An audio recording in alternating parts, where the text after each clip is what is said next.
21 শতাব্দীর শিক্ষিত সমাজেও কুসংস্কারের কালো ছায়া। ডাইনি অপবাদের নামে এক তরুণী গৃহবধূকে শ্বশুরবাড়িতে হাত পুড়িয়ে দেওয়ার অভিযোগে চাঞ্চল্য। প্রশ্ন উঠেছে, শিক্ষা, উন্নয়ন আর আধুনিকতার যুগে আমরা কি এখনো অন্ধকার যুগে আটকে আছি? খোয়াই জেলার ধলাবিল পঞ্চায়েতের পহরমুড়া এলাকায় ডাইনি সন্দেহে 26 বছরের সঞ্চিতা ঝরাকে অকথ্য নির্যাতনের শিকার হতে হয়েছে।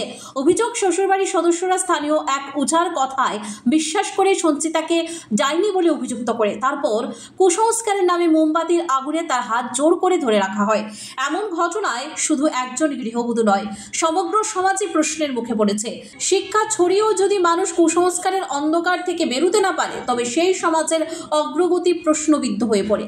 এই জ্বালানি হয়ে বলছে যে ডাইনিটাকে আজকে পরীক্ষা করা যাবে, যে 5 টাকা মন দিয়ে যখন যদি ডাইনি না করে থাকে তাহলে হাত পুড়বে না, আর যদি ডাইনি করেছে তাহলে হাত পুড়বে বলে দুইজন জোর করে ধরেছে, আমাকে ঢুকতে দেই না। কে কোন দুইজনের জোর করে ধরছে? অঞ্জন আর রঞ্জন, মেয়ের জামাই ভাই, মানে তার দেবর। এইগুলা ছিল, অতটুকুই। আমরাকে কিছু বলার সুযোগ দেই না। আমার এই জাম্বু বললো বারবার, এটা তো ভালো হচ্ছে না, তোমরা যেটা করছো বলে, তাকেও ঢুকতে দিই না, আমাকেও ঢুকতে দিই না। অভিযোগ, ঘটনাটি জানার পর স্থানীয় প্রশাসনের পক্ষ থেকে দৃশ্যমান পদক্ষেপ এখনো পর্যন্ত সামনে আসেনি। ফলে ভুক্তভোগী পরিবার সহ অসহায় হয়ে পুলিশের শরণাপন্ন হয়েছে। ডাইনি অপবাদে নির্যাতনের এই বর্বরতা কেবল এক নারীর দুঃখ গাথা নয়, গোটা সমাজের লজ্জা।